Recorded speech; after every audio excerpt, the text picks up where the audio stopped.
Hello and welcome to this episode of Sticky Note Marketing.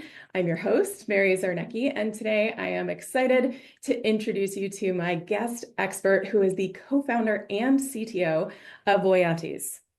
Eran Friendinger is an expert in helping you unlock user value through advanced data analytics and predictive growth strategies.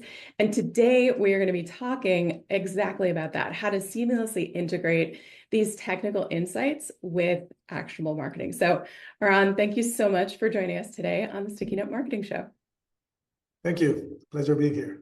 So I know there are some folks who are going to be listening and watching today who are familiar with you or Voyantis, but for those who may be meeting you for the first time, can you give us just a quick introduction to what you do and how you got to where you are now? Of course. Thank you. So it's about me. I'll always be a software engineer. This is who I am. I'm in the space of marketing and growth about 15 years. I started my first company back in 2012. It was called Audience. It was a marketing analytics SDK for mobile advertisers. That company got acquired after 2 years. They stayed on. So I've been in that space for a while now. And Voyantis for me is like the second incarnation of what I was trying to build. Because at Audience, we built a predictive analytics platform. And what we were missing is this, like, how do our customers activate the insights that we're providing them? We identified that the missing piece is this connection between the marketers and the technical resources needed to create automation. Right? So if you have an analytics product and it's amazing and it gives you this amazing insight that you, okay, now I should do this and this, but now to do that, you need engineering, data, product resources, and that's always scarce, right? So starting Voyantis, me and my co-founder, which is our CEO, we set on a mission to just free marketers from that dependency as much as we can. There's always going to be some dependency, to be able to just create automation loops on top of their data to increase their ROI, basically, which is basically what Voyantis does. So brings us to these days. Voyantis was founded 4.5 years ago. We are 60 employees. We have offices in San Francisco, in New York, and Tel Aviv. And basically, we help marketers activate. We started with the paid acquisition use case, but we have more use cases. We can discuss that later on. We help you increase your unit economics, improve your unit economics. You can improve by unit economics either by reducing your cost of acquisition or by improving your lifetime value. We do a little bit of both, but mostly increasing your lifetime value or the cost of acquisition for high-value customers. And the way we do that is we use a value-based optimization method, leveraging AI and machine learning algorithm to understand what is the individual user product fit. So for each user, there's this kind of like statistical or lead score or probability of them getting a lot of value from their product. That means they will probably also be willing to pay. So step one is just connecting to our customers' data and predicting the value of their customers. Step two is basically activating what is called value-based bidding in the ad networks. Maybe I should start like at the 101 level of what value-based bidding is.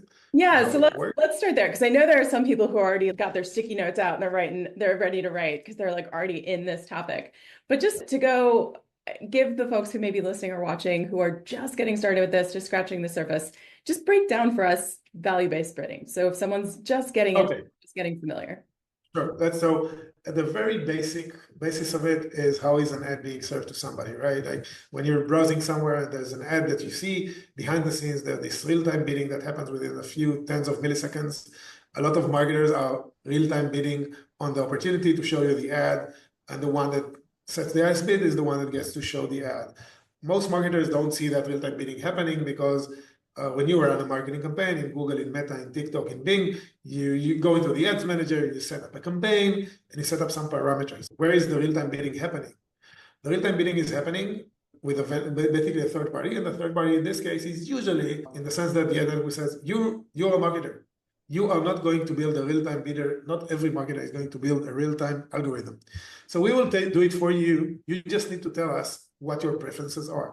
Are you going for volume? Are you going for value? Do you have a maximal budget that you don't want to spend more? Do you care about efficiency more or scale, and so on? So this is the TCPA, target CPA, target loss, maximum conversions, maximum conversion values. lowest cost, highest volume. It has many different, basically smart bidding, right? And then they manage those auctions, those real-time bids for you. And they basically are committed to delivering what you ask them, and they take care of how, right? So where does it meet us in the day-to-day? We have to tell the network what we want as a marketer, right? And we have to be very simplistic about it because they're not giving us a lot of parameters. You can say, what my budget is? What is your budget, right? Do I want to drive in volume of conversions or total revenue of conversions? That's basically it, and maybe one or two more parameters. The network says, fine, I'll do that for you, but you, dear marketer, you need to provide us feedback. We have a lot of data. We know a lot of things about the users. What don't we know? We don't know the user product fit for your product. And you need to give us this feedback in the pixel, in the client side, on the server side, offline upload, however. If you want to optimize for signups, let us know when there's a sign-up. If you want to optimize for subscription, let us know when there's a subscription, right? And the other thing is, do it quickly. We're showing an ad, provide the feedback within a few days. Code name, 7 days. That's amazing if you're, let's say, if you're a product, like a SaaS product like Miro, where you're a freemium product, whiteboard collaboration SaaS tool. I don't know if our listeners know that, but that's a very good, strong product. They're customers of ours, and they're a freemium tool. So they are not really able to send the subscribers and the purchasers back to the networks because it happens too late. It doesn't happen within the first 7 days. So they will potentially optimize on the sign-up, right? And then the network, Google, Meta, whatever, can drive you very efficient CPA for a sign-up. Are all CPAs, are all sign-ups created equal? No, not necessarily. Some users sign up and do nothing. Some of them invite 10 team members, and some of them create a lot of several boards and collaborate on them. Looking at all of the data, you can predict the value and send it early, within the 7 days. The other thing is value-based bidding, predictive or not. E-commerce, when somebody buys 1 shirt or 7 shirts, the one that buys 7 shirts is worth much more, right? And you want to signal that to the network. And then the network says, in that case, don't tell me there's a purchase. Tell me how much they purchased. Give me value, and I will optimize value. The one thing to remember is that value always performs better than volume, because volume is an instance of value, right? So if you can optimize for value, if you know what the value of a user is for you, you should send that. And switching to value-based bidding for e-commerce is transformative. You don't need predictions for that usually, and it works amazingly well. The ROAS that you'll see, the ROI, return on ad spend, will be much better if you do that. Also, many gaming companies, especially gaming companies like Hyper Casual, when you get the revenue very quickly. Voyantis comes in when the revenue doesn't happen quickly, or when the revenue happens once in a while, or when your lifetime value of a user is so high that you have to pay a lot of money to just get one result or a few results into the network. So that's value-based bidding. Value-based bidding just means instead of signaling the networks on volume, let them know what the value of your users is. And that would increase your efficiency immediately. That's, I would say, the most immediate, I don't know if it's a trick, but it's the immediate way to increase your ROAS and therefore your possible scale. Now, I know, so you mentioned in there that sometimes predictive is incredibly impactful for certain types of businesses and business models, and not as necessary for others. So when you're thinking about the work that you do at Voyantis, what are the types of business? Do you have to have a certain, like you said, lifetime value, or are there certain types of business models that really should be, if they're not already, really seriously considering the type of work you do in predictive AI? Yeah, I would say the type of customers that we help and that actually need predictions to improve their performance would be those that either take more than 7 days to drive their first purchase. That's one option. Or even if they drive purchases very quickly, are cultivating a very long-term relationship, and then their payback period is 6 months, 1 year, 2 years. In those cases, most of the revenue does not present itself in the first 7 days, even if somebody made a purchase. I can give you an example. One of our customers is Rappi, which is the DoorDash of Latin America. And that you order very quickly, the first order in DoorDash, right? You install DoorDash because you want to order something. So that's going to happen. But whether you bought one pizza or three pizzas is not very conducive to whether you'll buy again.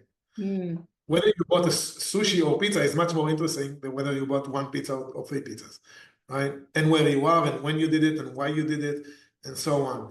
There you can actually drive repeat customers. And that's what we did for them, right? By switching from optimizing for the order to predictive lifetime value, they increase the quality of their traffic significantly and the ROAS.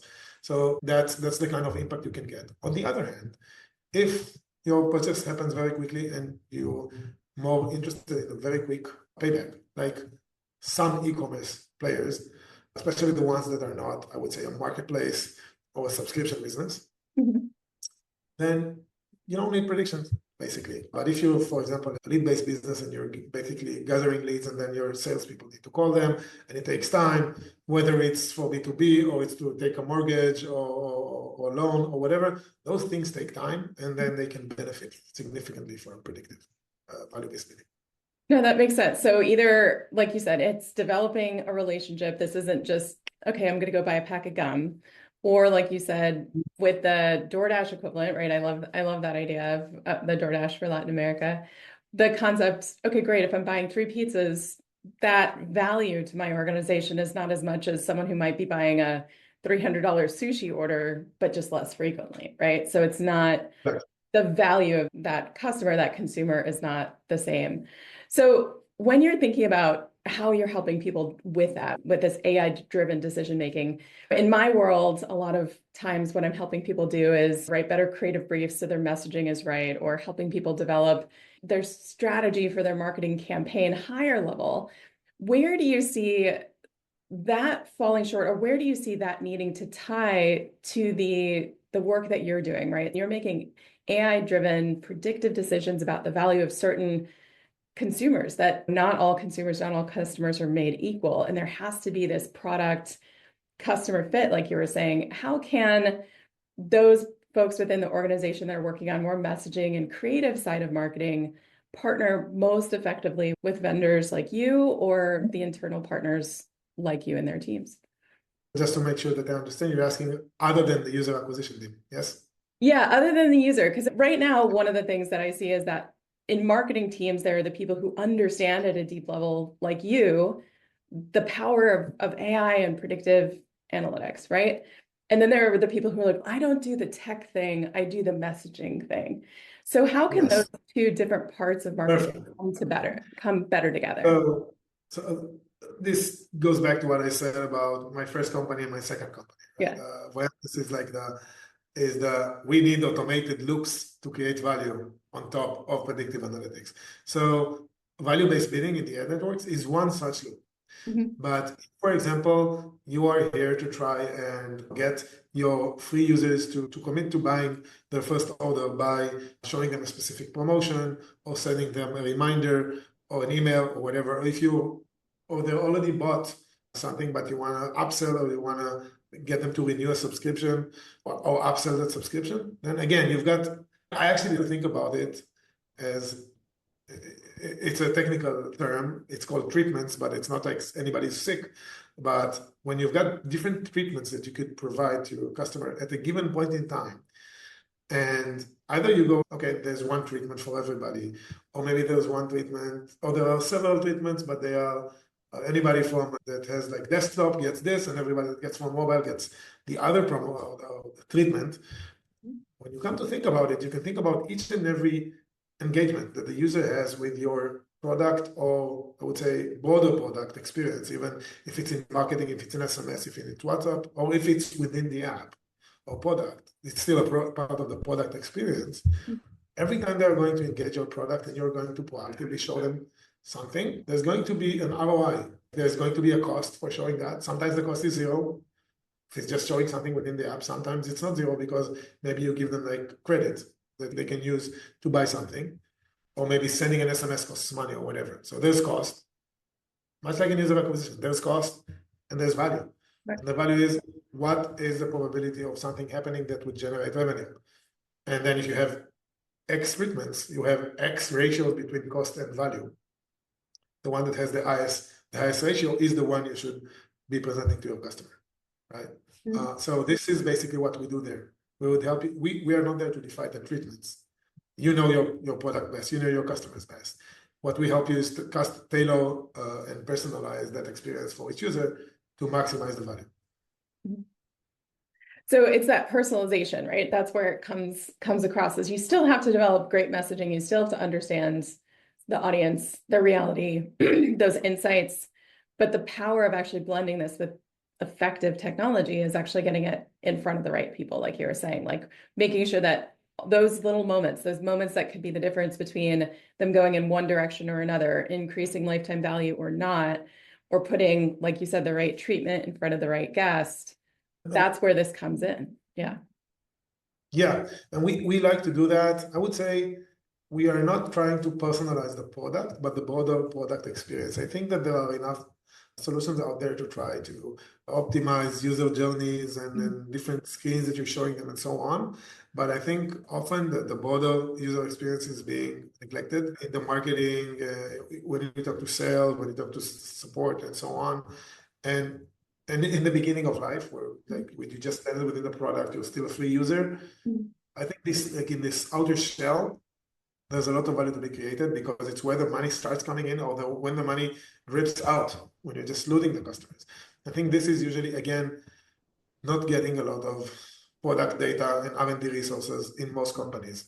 The core product will get that, right? If you're in the mirror product and you're deciding to, I don't know, do I want to let you collaborate in a split screen with somebody or just show a talking head? I don't think we should be there.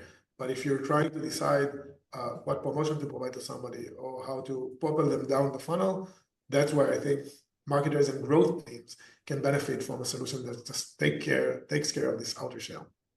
So I'm interested in digging into that. So do you have any other examples, so case studies of teams that you've worked with that have really done that well, that basically have leveraged those insights to be able? Yes, it's not out there yet, but the case studies are coming out, so I can't mention names yet, but they will be on our website within a couple of weeks. But consumer companies that did this with 0 to 1, what I call, like free users to get them to pay the first purchase, or 1 to habitual purchaser, which is a different team that did that. And in those cases, I would say the impact is the ROI increase is not, if you use value-based bidding, the ROI increase that you can get there is, I don't know, about north of 20%, something much north of that. And when you look at the life cycle use cases that I just mentioned, the uplift might be a little lower, like 10%, but it's on all of your user base. And then the impact is even bigger, right?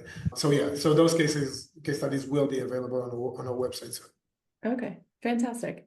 So when you're thinking about, if there are folks listening to this who are like, I'm not sure if we're ready for this, how does a leader or a team know we're ready for this? We really need to start going from just trying to figure this out internally to working with an expert.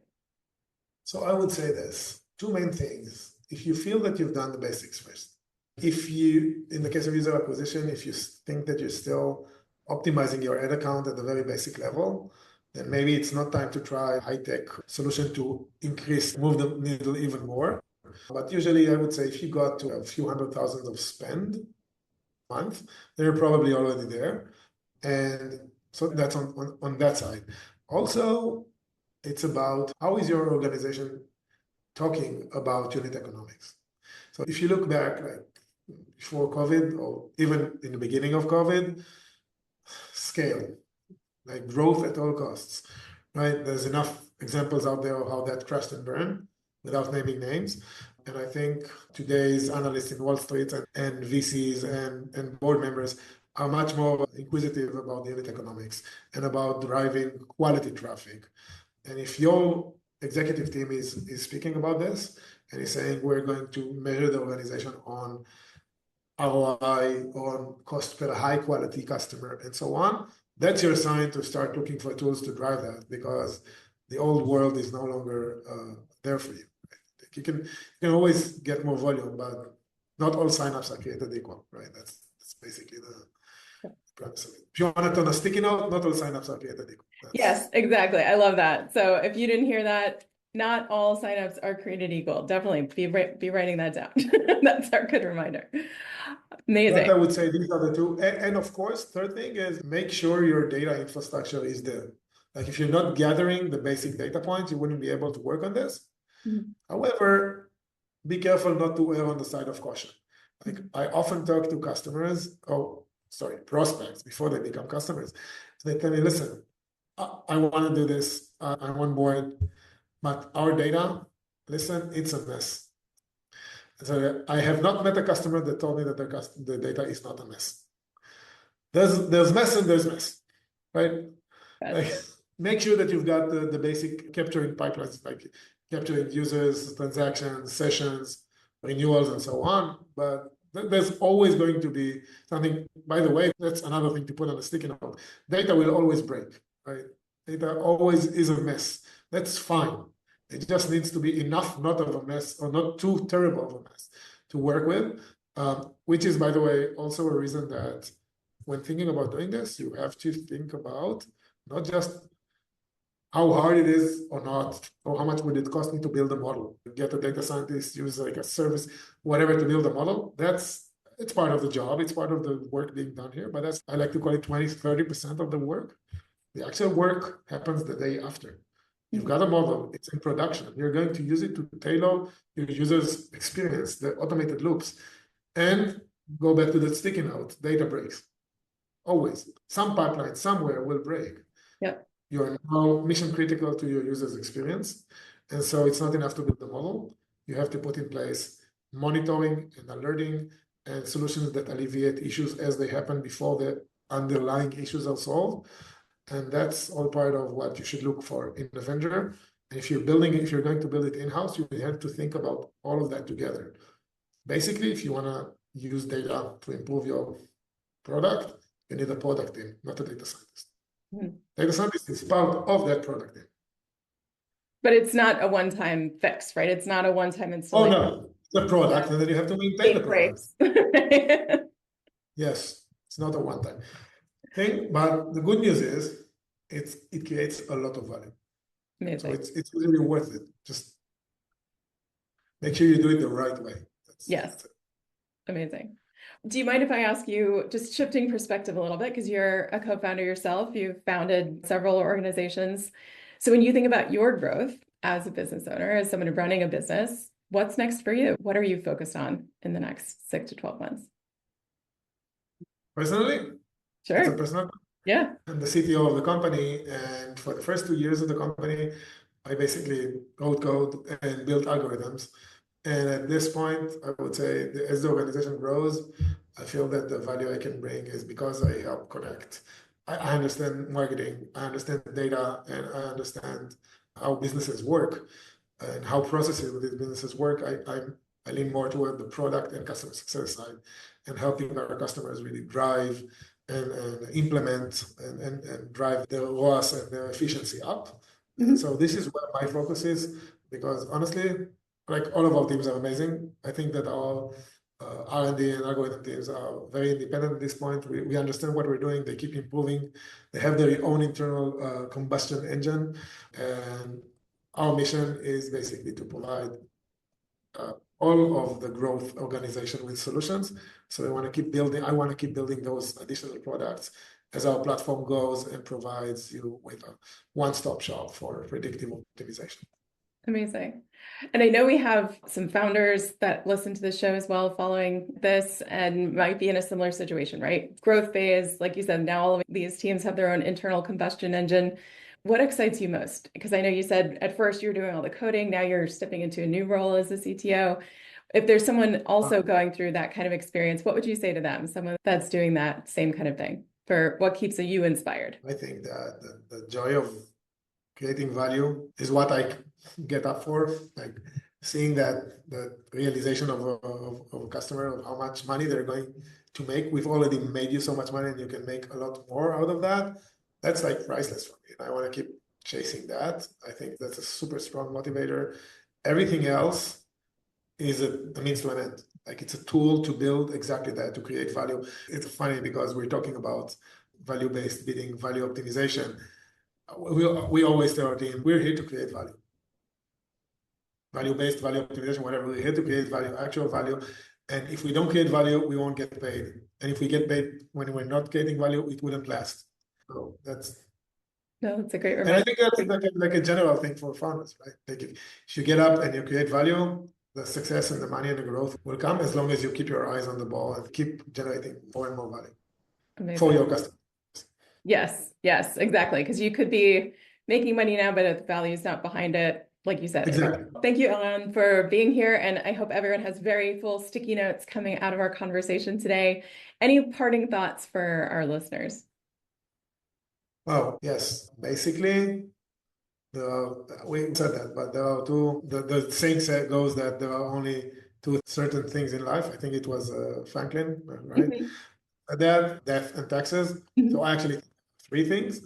And the third one is that data will break. So whatever you build anywhere, if you're going to rely on data, make sure you put in place all the other safeguards to protect yourself so you can keep generating value. Amazing. Thank you. I know that there are some folks listening who have had questions that they've had answered, that they've gotten value from what you said. But I know that there are also going to be people who want to learn more and connect with you. So I know we're going to be sharing some links along with this, but what would you say is the best way for someone to get in touch with you if they want to follow up based on what you shared today? I would say best would be by email, which is Eran, ERAN, @voyantis.ai. But you can also reach out on LinkedIn, and any of the other links we'll share. Fantastic. So wherever you're watching or listening to this episode today, we'll definitely include the links to get in touch. Thank you so much for sharing your golden nuggets for your key takeaways today, but I'm sure people will want to follow up as well. So thank you so much for being a fantastic guest expert on the show today. Loved having you here. Thank you, Mary. I had a terrific time. Thanks. And for those of you guys watching and listening, if there is a topic that you want to hear more about, that you're curious about, that you want to learn more about, that you might even have your own guest expert that you want to propose to the show, you can reach out to our team at support@maryczarnecki.com. And who knows, maybe your topic will be one of our upcoming episodes. So thank you so much for joining us here today, and we'll see you on the next episode of the Sticky Note Marketing Show.